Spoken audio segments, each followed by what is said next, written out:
en gran manera. Y fue la tarde y la mañana del día sexto. Acaba la creación Dios, incluyendo al hombre. ¿Y cómo la ve? Como una creación hecha buena, hecha por Dios. Así la creó, buena. El mal, cuando Dios termina la creación, no había creado el mal, sino que era una creación buena. Pero ¿qué sucede? Capítulo 3, versículo 6. Narra la Biblia que Satanás, la serpiente antigua, tienta a Eva y la hace dudar acerca de la veracidad de la palabra de Dios. Hasta hoy el mismo problema tenemos, la apostasía, los falsos maestros. Lo único que sucede es que no creen en la palabra de Dios. Aún los reformados, muchas veces llevamos nuestras propias tradiciones porque no hemos alcanzado a ver las tradiciones que llevamos a la palabra. Procuramos hacerlo y es un trabajo que nos va a llevar toda la vida. Pero es a través de la palabra donde viene el cuestionamiento. La serpiente cuestiona y dice, ¿con qué Dios ha dicho? Y después Eva distorsiona otro tanto la palabra. ¿Y qué sucede? Versículo 6. Vio la mujer que el árbol era bueno para comer y que era agradable a los ojos y árbol codiciable para alcanzar la sabiduría, y tomó de su fruto y comió y dio también a su marido, el cual comió así como ella. Si nosotros vemos en el capítulo anterior, Dios les había mandado a no comer. ¿Por qué? Porque Dios es soberano y les dijo que no comieran. Tenían todo un paraíso, todo árboles de todo tipo para comer. Y justo del que no debían, lo codiciaron. ¿Por qué? Porque le creyeron a Satanás. Creyeron que podían ser como Dios. Hoy hay muchos que creen que le pueden dar órdenes a Dios. Hay muchos que creen que es el hombre el soberano. Y es el mismo problema.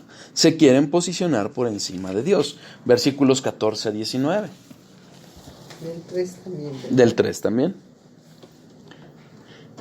Y Jehová Dios dijo a la serpiente, por cuanto esto sí hiciste, maldita serás entre todas las bestias y entre todos los animales del campo. Sobre tu pecho andarás y polvo comerás todos los días de tu vida. Y pondré enemistad entre ti y la mujer, y entre tu simiente y la simiente suya.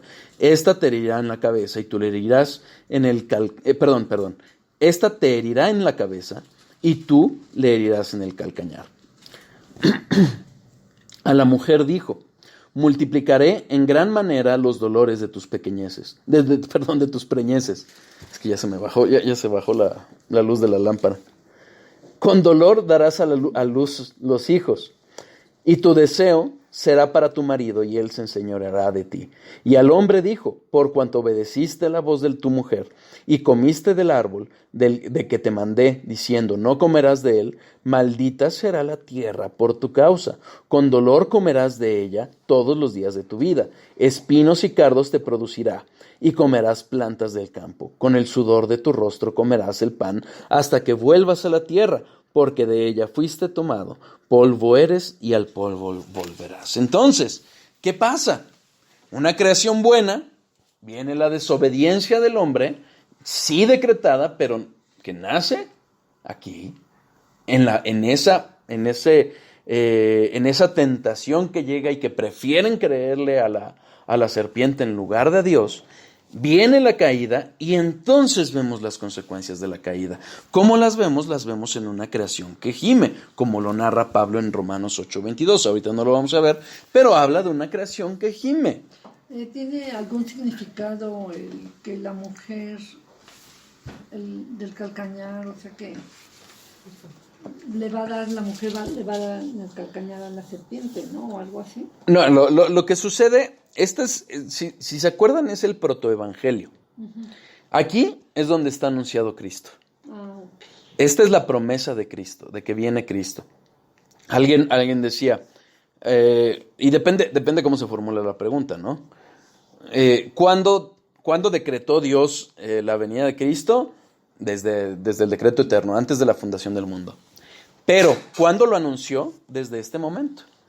Y a partir de aquí iba a venir una revelación progresiva hasta que llega Cristo. ¿Qué es lo que está diciendo? Que Cristo iba a padecer en la cruz, pero Él iba a salir triunfante.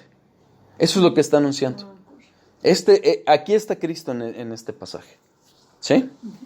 ¿De acuerdo? Sí. Aquí y está anunciado también desde que los el cubre Antiguo, ¿no? en todo en la Biblia.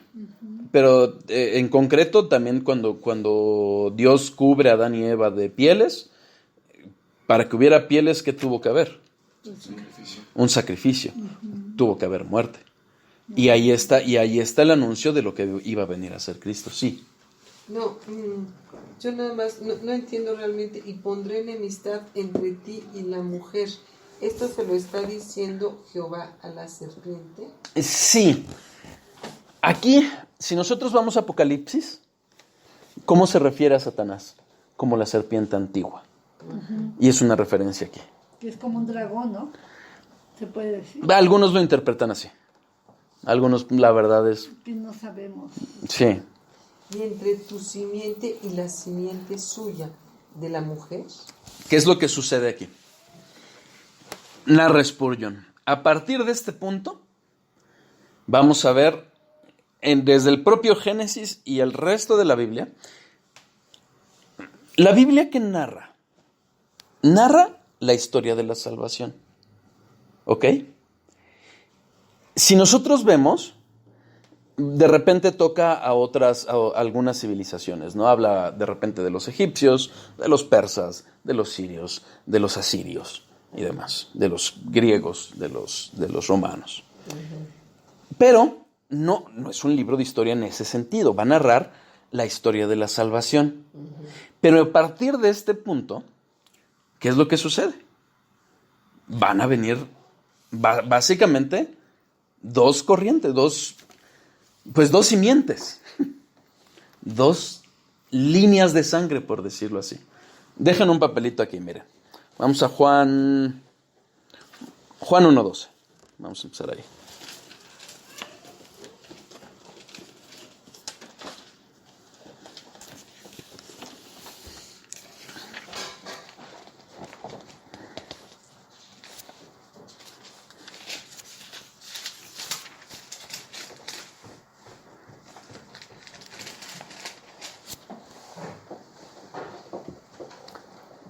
Mas a todos los que le recibieron, a los que creen en su nombre, les dio potestad de ser hechos hijos de Dios. ¿Ok? Juan 8:44, si no me equivoco.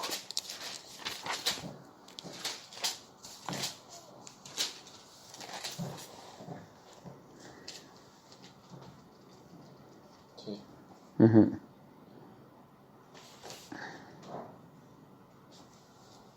¿Sí? Vosotros sois de vuestro padre el diablo. Los deseos de vuestro padre queréis hacer. Él ha sido homicida desde el principio y no ha permanecido en la verdad, porque no hay verdad en él. Cuando habla mentira, de suyo habla, porque es mentiroso y padre de mentira. ¿Qué es lo que sucede? Que vemos que hay dos paternidades en esencia. Dos simientes. Ahora sí. De Dios, hijos de Dios e hijos del diablo. ¿Es duro? Sí, es duro. Alguien podrá decir, oye, es que dice que les dio potestad de ser hechos hijos de Dios, de ser hechos. Y es cierto. ¿Pero por qué? Porque habla de quien recibe a Cristo. ¿Quién va a recibir a Cristo? Aquellos que fueron predestinados, llamados, ordenados para vida eterna. Entonces, hay dos simientes. Y lo vemos a lo largo de donde partimos, en Génesis. Empieza con los hijos de Adán, Caín y Abel, y después muere Abel, y después viene Set, y viene toda la descendencia, y de ahí viene Noé, y de ahí viene Abraham, y de ahí viene Isaac, y de ahí viene Jacob, y de ahí viene todas las tribus, y de ahí viene Cristo. Y de Cristo venimos los hijos de Dios. ¿Sí? Porque incluso, fíjense, en Romanos, ahorita les digo, creo que es 6, pero ahorita les digo.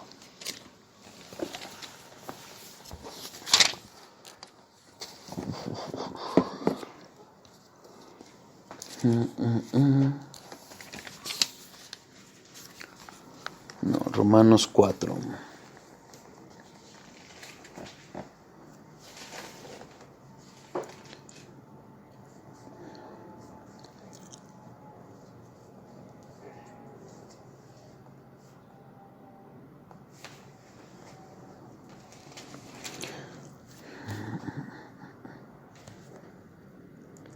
Versículo 13, porque no por la ley fue dada a Abraham o a su descendencia la promesa de que sería heredero del mundo, sino por la justicia de la fe. Porque si los que son de la ley son herederos, vana resulta la fe y anulada la promesa.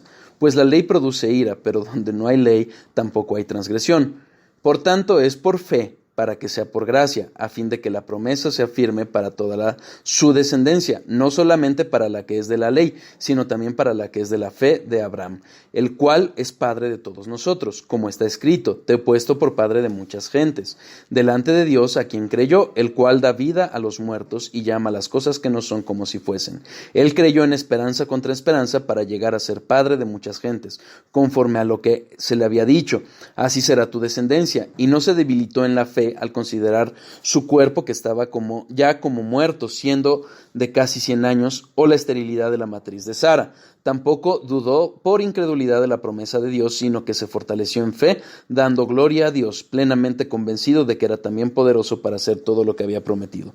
Por lo cual también su fe le fue contada por justicia, y no solamente con respecto a él se escribió que le fue contada, sino también con respecto a nosotros, a quienes ha de ser contada, esto es, a los que creemos en el que levantó de los muertos a Jesús, Señor nuestro, el cual fue entregado por nuestras transgresiones y resucitado para nuestra justificación. Entonces, viene la descendencia a través de Abraham, pero es una justificación por fe, dada por Dios, y la descendencia, Abraham tuvo varios hijos y no todos eran los hijos de la promesa. Como lo enseña el mismo Romanos, ahorita te digo cuál es. Que fueron hijos de una Madianita, Creo que sí, ¿no? Sí. Romanos 9. Versículo 6. No que la palabra de Dios haya fallado, porque no todos los que descienden de Israel son israelitas, ni por ser descendientes de Abraham son todos hijos, sino que en Isaac te será llamada descendencia. Esto es, no los que son hijos según la carne son los hijos de Dios, sino que los que son hijos según la promesa son contados por descendientes. Entonces, ahí vemos dos vertientes. A pesar de ser algunos descendientes de la carne de Abraham, no todos iban a ser del Israel espiritual, del verdadero Israel. ¿De acuerdo? Entonces, por eso son las dos simientes. Y en eso se divide el resto de la Biblia. ¿Sí? Toda la historia de la redención, toda la historia de la salvación que llegaría a Cristo y de la que venimos todos los que somos cristianos. Y la oposición del resto, en esencia. ¿Sí? Como Esaú y Jacob. Como Esaú y Jacob. ¿No? Ajá. A Jacob amé, a Esaú aborrecí. Uh-huh. Y lo decretó Dios antes del nacimiento de ellos. O sea, antes de que alguno hiciera cosas buenas. Los dos eran malos. Alguien le preguntaban a Spurgeon que no entendían cómo es que Dios había aborrecido a Esaú. Uh-huh. Y Spurgeon dijo, pues esa parte es muy fácil de entender. Esaú era terrible, lo que yo no entiendo es cómo pudo haber amado a Jacob, pero ese es Dios, y es así con nosotros, que somos terribles, somos rebeldes, y ama a sus hijos, ¿sí? Entonces, ¿qué es lo que revela la Biblia? Vemos una creación buena, vemos la caída, vemos una creación que gime, vemos la maldición que cae en toda la creación derivada de la caída, pero también ¿qué vemos? Que el mal va a terminar. Apocalipsis 21. hasta el final de la